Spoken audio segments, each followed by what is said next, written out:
donneur de leçons. Enfin, non, bref. Voilà, donc Francis, 2 mots sur ton parcours. Donc tu as côtoyé les plus grands. Et d'ailleurs, dernièrement, tu m'as dit dans la voiture que notre ami Verschuren, tu le connaissais très bien. Ah oui, justement, Verschuren, on n'entend pas beaucoup. Si on peut mettre un peu plus. Celui-là, c'est moins Voilà, important ce que je dis. Voilà, il a le meilleur. Alors, Verschuren, c'était un ami. J'ai travaillé avec lui. J'ai composé pour lui une chanson qui s'appelle Mon Auvergnate, qui m'a enregistré. J'ai également composé une deuxième chanson qui s'appelle À l'unissage, qui a été enregistrée par Verschuren. Alors ça m'a fait beaucoup de peine son décès. D'ailleurs, je vais essayer d'aller à son enterrement, mais faut-il avoir le temps? Mais je le prendrai. Alors mon parcours, c'est que j'ai accompagné des vedettes comme Mouloudji, Beko, Aznavour, et j'ai eu beaucoup de plaisir à accompagner Jacques Brel aussi, qui était un grand bonhomme. Jacques Brel, chaque fois que l'on faisait un gala, surtout dans les casinos, des fois il avait des idées.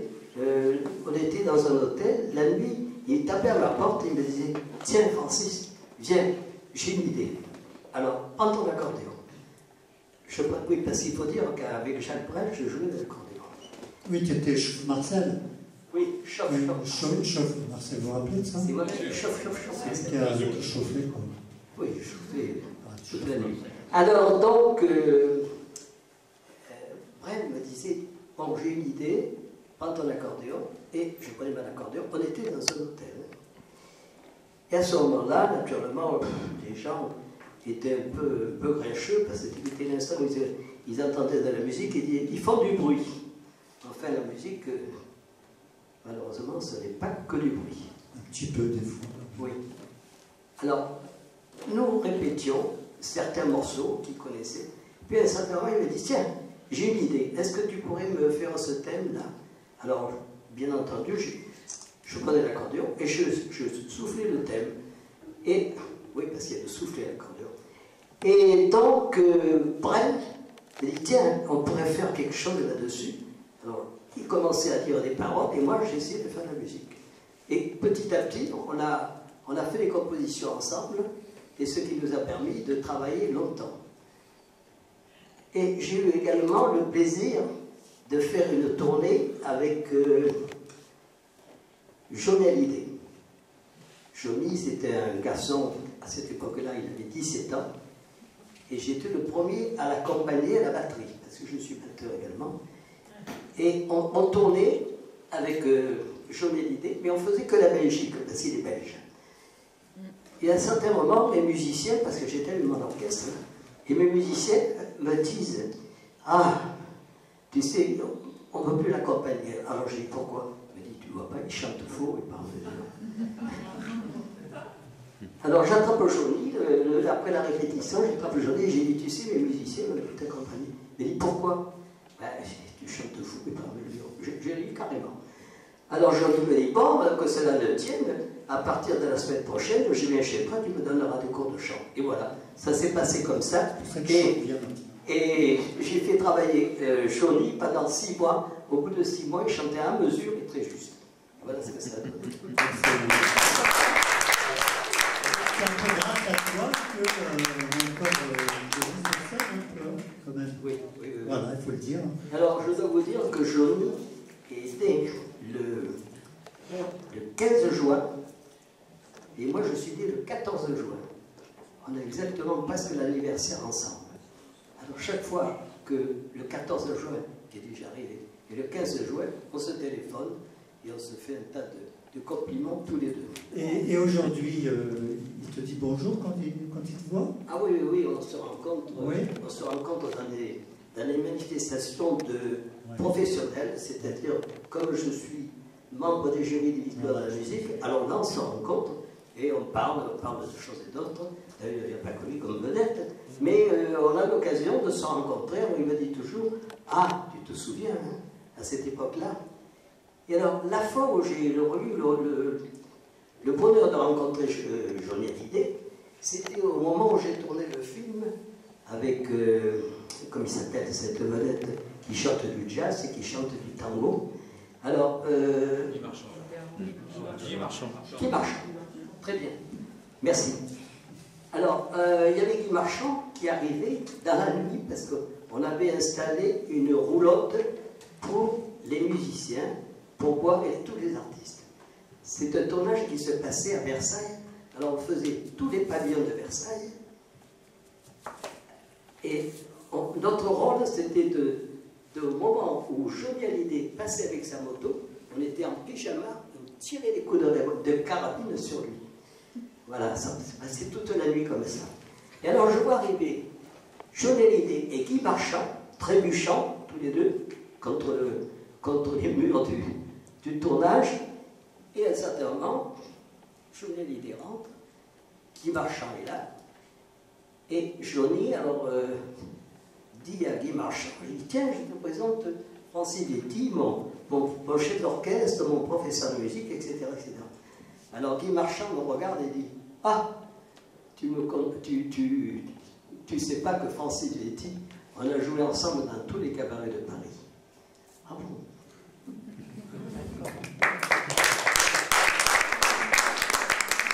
Alors, une question dans le public, peut-être? Pour Francis? Vous composez toujours? Aujourd'hui? Alors, je compose toujours, oui. Je compose toujours. Je compose également des musiques de films. J'ai composé une musique de film pour un film qui s'appelait French Lover avec Thierry Lhermitte. Et j'ai également composé une musique avec le film Until September. Et là, je suis le compositeur et le chef d'orchestre des 3 musiques du film.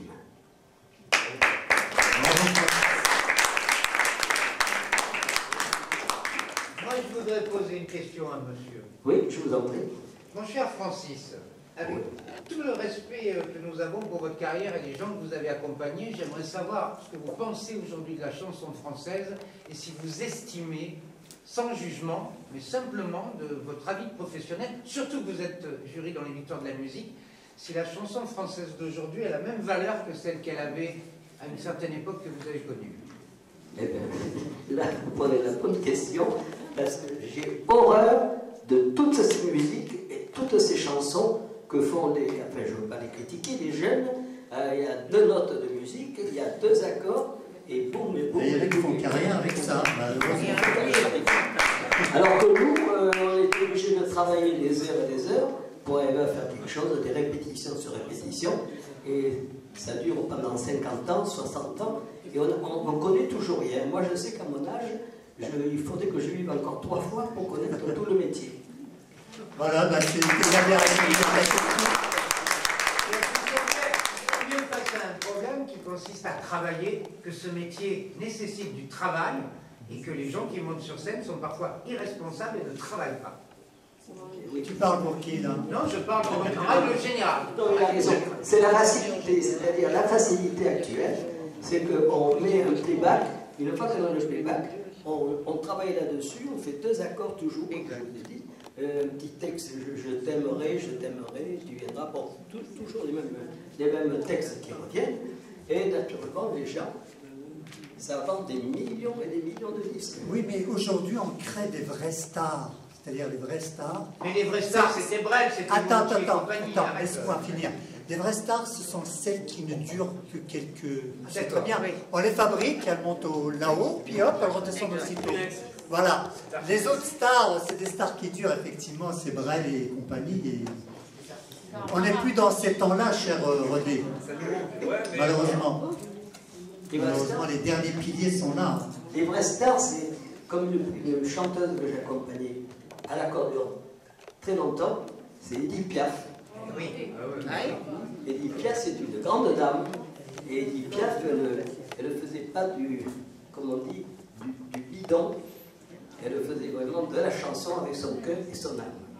Il y a des personnes qui font du bidon, mais il y a aussi une génération qui existe. Ah oui.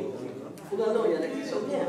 Il y en a qui sont bien. On est aussi dans un système où on oublie que tous ces grands, les Piaf, les Trenet, les Brel, les Trenet pendant 10 ans dans des bars avant de faire un disque. Et aujourd'hui, les maisons de disques, ils ne vont pas traîner, parce qu'aujourd'hui, les vrais artistes, vous allez les trouver justement dans des scènes ouvertes, dans des bars. C'est les seuls lieux aujourd'hui où il ne faut pas payer pour travailler. Et là, les maisons de disques qui restent derrière leur bureau, ils disent envoyez-nous une maquette, un produit fini, ils ne bougent pas. On ne les voit jamais dans aucune scène ouverte, dans aucun bar. Là, ils ont une grosse responsabilité. Moi, j'ai travaillé dans les cabarets de Paris pendant des années. J'ai fait tous les cabarets de Pigalle, tous les cabarets de Montparnasse, tous les cabarets comme on appelle ça, de Maison-Alfort. On disait, et dans tous ces cabarets, on côtoyait les vedettes. Alors tous les soirs, il y avait aussi bien Aznavour, Beko, enfin Yves Montand, parce que j'accompagnais Yves Montand aussi. Alors ils passaient là, ils gagnaient 50 francs là, 50 francs là. Alors pour gagner leur vie, ils faisaient 10 cabarets par soir. Voilà. Mais pendant des années, ils ramaient, et ramaient, et ramaient. Et après un beau jour, ils sont sortis. Naturellement, ils ont eu beaucoup de mal, mais ils ont eu énormément de succès après. Mais ils ont ramé pendant des années. Je vois mon ami Henri Salvador, que j'ai accompagné pendant des années, et que j'ai fait également une tournée. On a fait le Tour de France avec lui. Moi j'étais à l'accordéon, lui au chant et sa guitare. Louis Salvador, au départ, il n'était pas connu. Et un beau jour, il est sorti. Et son frère, alors, une chose que je vais vous apprendre, c'est que le frère de Henri Salvador, il est guitariste et chanteur. Et alors un jour, Henri Salvador me dit, je faisais la foire expositive de Marseille.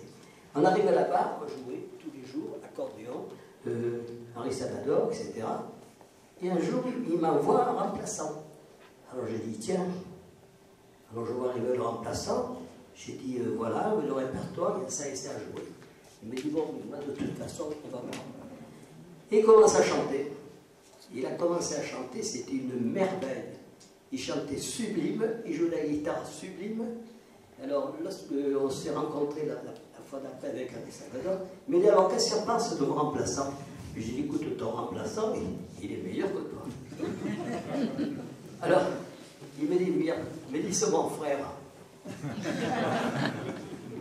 Mais il ne me l'a jamais plus envoyé comme remplaçant. Francis Betty, merci pour conclure le Café Bavard, donc au piano. Voilà, je te donne le micro.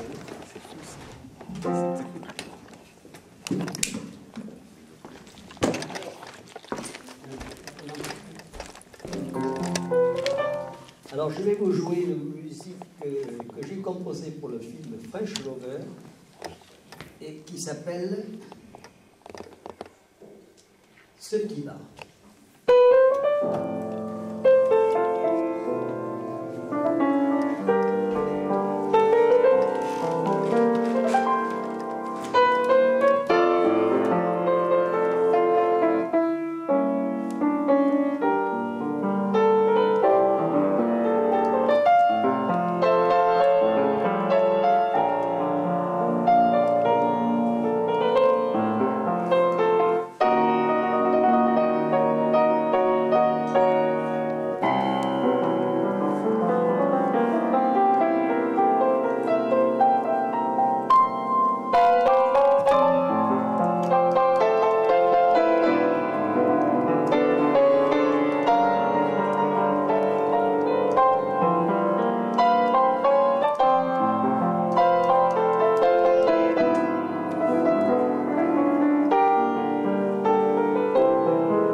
beauté grâce à toi ce café bavard de l'été.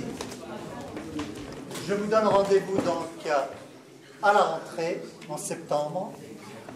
Je ne sais plus la date, ça doit être là-dedans. Donc les prochains, vous les avez sur le flyer. Me concernant, je serai jusqu'au mois de décembre ici, une fois par mois pour un spectacle, pour 2 spectacles.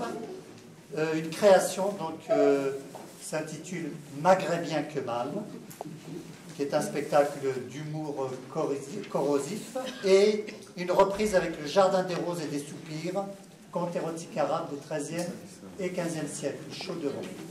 Voilà, donc merci pour ceux qui veulent rester dîner avec nous, manger avec nous, c'est en face à la pizzeria, on se retrouve tout à l'heure, et pour le verre, vous le prenez à la sortie, et à tout de suite. Merci.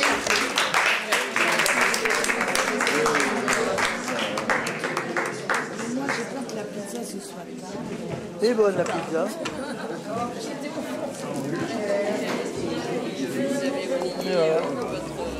Oh, c'est des merveilleux. Les joues merveilleuses, j'aime bien prendre les mains les